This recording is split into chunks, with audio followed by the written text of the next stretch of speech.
اس لیے ہم الیکشن کے میدان میں بھی کھڑے ہیں, ہم ہار جیت سے مبرہ ہو کر کھڑے ہیں, اور اگر ہمارے ساتھ کوئی ایسا کیا گیا تو انشاءاللہ پھر گھوڑا بھی حاضر ہے اور میدان بھی حاضر ہے.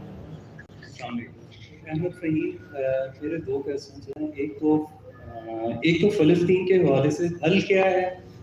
پوری دنیا میں ریلیز نکلی لیکن اس کا حل کچھ نہیں نکلا. آپ سے یہ پوچھنا ہے کہ اس کا حل کیا ہے آپ کی نظر میں؟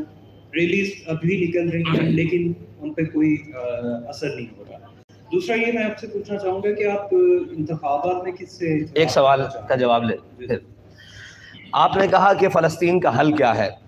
فلسطین کا حل اسی طرح ہے جس طرح اسرائیل کے ساتھ ریاستیں کھڑی ہوئی ہیں, ریاست امریکہ کھڑی ہوئی ہے, ریاست برطانیہ کھڑی ہوئی ہے. دنیا کی تمام وہ ریاستیں جو طاقت رکھتی ہیں وہ اسرائیل کے ساتھ کھڑی ہیں, اسلحہ کے طور پر, مالی معاونت کے طور پر, سفارتی طور پر, تعلقات کی بنیاد پر. پھر ان کے رہنما جا کر اسرائیل میں دکھ کا اظہار, ان کے ساتھ ہمدردی کر رہے ہیں. فلسطین کا مسئلے کا حل بھی یہی ہے کہ ایک طرف باطل ہے اور ایک طرف حق ہے.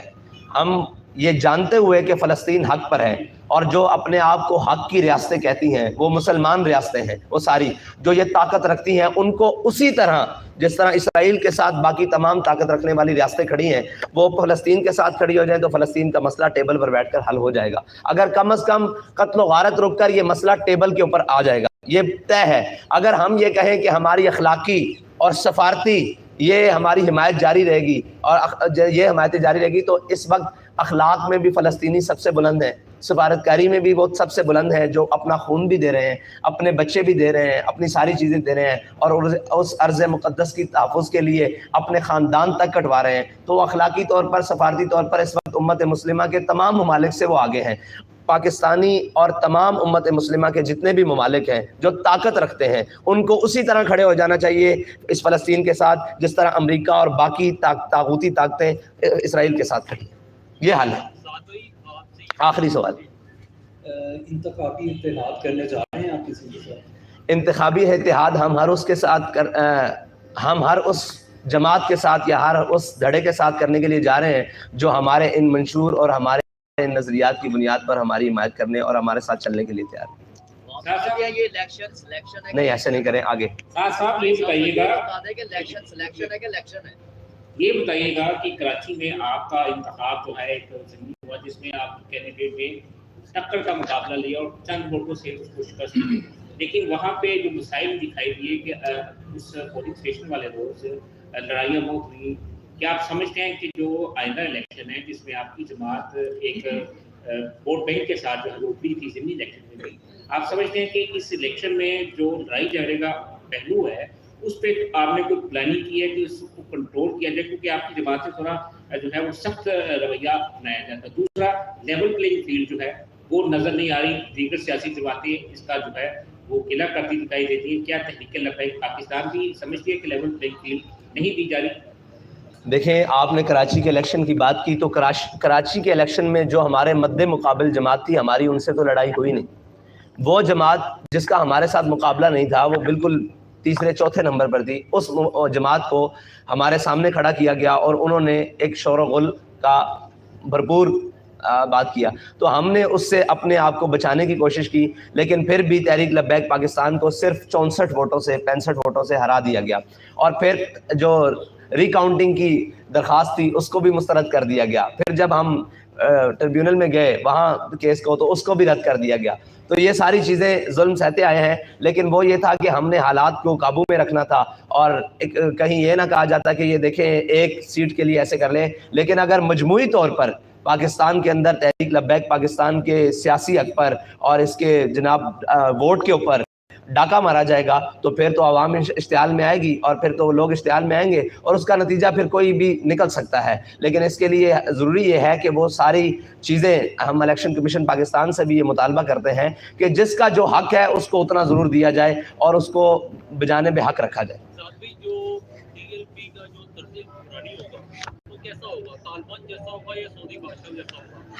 ٹی ایل پی کا طرز حکمرانی اسلام جیسا ہوگا.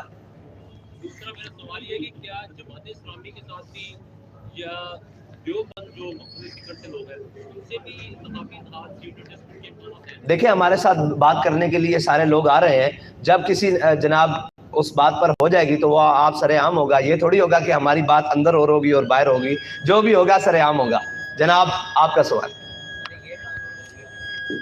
آپ نے کہا کہ بندہ مطلب کیا ہے تو آپ سب کو جو ان کے مقابلے میں آ رہے ہیں تو ان کے تو کاغذات بھی مسترد کیے جا رہے ہیں اور الیکشن ان کا روکا جا رہا ہے. تو آپ تو دین کی تبلیغ کے لیے آ رہے ہیں تو آپ سمجھتے ہیں کہ یہ الیکشن ہے یا سلیکشن ہے یا آپ کو بھی آنے دیا جائے گا جس میں الیکشن میں آپ کے ساتھ ہوا الیکشن کمیشن نے بھی آپ کی بات کی تو آپ سمجھتے ہیں کہ یہ الیکشن ہی ہوگا یا سلیکشن ہوگا یا مارش اللہ کو دیکھتے ہیں. دیکھیں زور بازو آزمائش کو نہ کر صیاد سے کہ کبھی کوئی قفس ٹوٹا نہیں فریاد سے. اگر اپنا حق لینا ہے تو اس کے لیے میدان میں رہنا پڑے گا. اور جو یہ ہوا ہے کاغذات چھینے گئے ہیں, جو لوگ اٹھائے گئے ہیں, تجویز کنندہ, تائید کنندہ, امیدواران اٹھائے گئے ہیں, ہم نے اس کی سختی سے مذمت کی ہے. ہم یہ کہتے ہیں ہر پاکستانی شہری کو پاکستان کا آئین حق دیتا ہے کہ وہ اپنا الیکشن لڑے, وہ اپنی سیاسی جماعت بنائے, وہ اپنے کسی بھی منشور کے اوپر الیکشن لڑے جو پاکستان اور اسلام کے مفادات اور اس کے نظریات کے خلاف نہ ہو. تو یہ تو ہم بنیادی طور پر کہتے ہیں. اور الیکشن ہر پاکستانی کا حق ہے, وہ کوئی بھی جماعت ہو, وہ کیسی بھی جماعت ہو, اس کو حق ملنا چاہیے جو الیکشن کمیشن پاکستان کے اندر رجسٹرڈ ہے. سر ظہیم لغاری مخاطب ہوں آپ سے. سر جس طرح باقی جماعتوں کے ساتھ کرپٹ لوگ, کرپشن والے لوگ, ظالم جن پہ کافی ایف آئی آر ہوتی ہیں وہ الیکشن لڑتے ہیں, پچھلی دفعہ کچھ آپ کی پارٹی کے ساتھ بھی ایسے لوگ تھے, میں نام نہیں لوں گا, پرسنل ہو جاتا ہے, کیا اس بار بھی ایسا ہوگا یا ڈفرینس ہوگا؟ دوسرا مجھے بتائیے گا کہ جس طرح پاکستان میں ماؤں بہنوں اور چادر چادگاریوں کا تقدس پامال کیا جا رہا ہے, اس کی آپ مذمت کرتے ہیں؟ جناب آپ نے کہا کہ کرپٹ لوگوں کا جن کے اوپر ایف آئی آرز ہیں. دیکھیں ایف آئی آرز تو اس وقت پاکستان کے اندر جس شخص پر سب سے زیادہ ہیں وہ سعد حسین رضوی ہے, اور اس سے پہلے جس پر سب سے زیادہ ہیں وہ علامہ خادم حسین رضوی نور اللہ مرکزہ, جن کے اوپر 1400 سے زائد ایف آئی آرز ہیں, اور جو چھپائی ہوئی تھیں وہ 2200 نکلیں, اور آج بھی ہم پر ہیں. دیکھیں یہ الزام ہے, اور وہ آپ کے سامنے رقیبوں نے رپٹ لکھوائی ہے جا کے تھانے میں کہ اکبر نام لیتا ہے خدا کا اس زمانے میں. تو ہم پر جو ایف آئی آرز موجود ہیں, اور ہمارے یہ شورا کے جتنے اراکین کھڑے ہوئے ہیں, یہ ایف آئی آر سے مطلب ہمارے نامہ اعمال بھرے پڑے ہیں. اگر آپ یہ کہیں کہ یہ کرپٹ ہیں, یہ چور ہیں, ہم پر ایف آئی آر پاکستان کاٹنے پر, پاکستان کو توڑنے کے, پاکستان کے ساتھ غداری کرنے پر, قوم کا مال لوٹنے پر ایف آئی آر نہیں ہے. ہمیں حق کی صدا بلند کرنے پر ایف آئی آرز ہیں, اور اس پر ہمیں فخر ہے, اور ہم نے لسٹیں ساری جمع کروائی ہیں. دوسری بات آپ نے کی جس طرح ماؤں بہنوں چادر چادگاریوں کے تقدس ہم نے تو اس وقت بھی کی جب سب لوگ 9 مئی کی مذمت کر رہے تھے, اور ہم ماؤں بہنوں کے تقدس کی مذمت کر رہے تھے, جو ان کے اوپر بے حرمتی کی اس کا مذمت کر رہے تھے. اور ہم نے یہ کہا تھا کہ تیری میری کی ہوندی ہے, دی جلیا دی ہوندی ہے. وہ عمر ڈار صاحب کی والدہ ہوں, وہ صنم جاوید صاحبہ ہوں, کوئی بھی ہوں, ماؤں بہنوں کی سیاست کے ہم قائل نہیں ہیں. ہم نے تو ہمارے خلاف اتنا زیادہ سابقہ جناب وزیر اعظم صاحب کی بیٹی نے اتنی باتیں کی ہیں, آج تک ہم نے ان کا نام بھی اپنے لبوں پر نہیں لے کر آئے, اس لیے کہ ہم یہ سمجھتے ہیں یہ چیزیں, اور یہ سیاست مردوں کا میدان ہے اور وہ ہمیشہ میدان میں ہونی چاہیے, گھروں تک سیاست نہیں جانی چاہیے. یہ اس کا ہم بھگت کر آئے ہیں. اور افسوس کی بات یہ ہے کہ جتنی بھی پارٹیاں ہیں ان کو پہلے اقتدار ملا ہے اور بعد میں وہ مشکلات میں آئی ہیں. تحریک لبیک پاکستان وہ پہلی پارٹی ہے جو پہلے مشکلات میں ہے, اقتدار اللہ تعالیٰ دے گا تو وہ اس کا مقدر ہوگا. بہت شکریہ جی. ایک سوال ہے سر, ایک سوال ہے, آپ کے مقابلے میں ایمان طاہر صاحبہ ہیں, تو آپ سیاست مطلب مقابلے ہیں, آپ نے ابھی طاہر خاتون کے مقابلے جی کیا کہنا چاہیں گے؟ میں یہ کہتا ہوں کہ میں ان کی گرفتاری کی سخت مذمت کرتا ہوں. ان کو یہ مکمل حق ہونا چاہیے کہ وہ الیکشن لڑیں, ہار جیت تو مقدر ہے. سر آپ نے نیا منشور آ گیا, ٹی ایل پی بولے نیا منشور, ساری چیزیں آ گئی, کیا اب جو امیدوار ہیں وہ الیکٹیبلز لیں گے یا اپنے پرانے کارکن لوگ؟ دیکھیں ہمارے الیکٹیبلز بھی ہمارے پاس ہیں, ہمارے نظریاتی امیدوار بھی پاس ہیں, نئے آنے والے امیدواروں کو بھی خوش آمدید کہتے ہیں.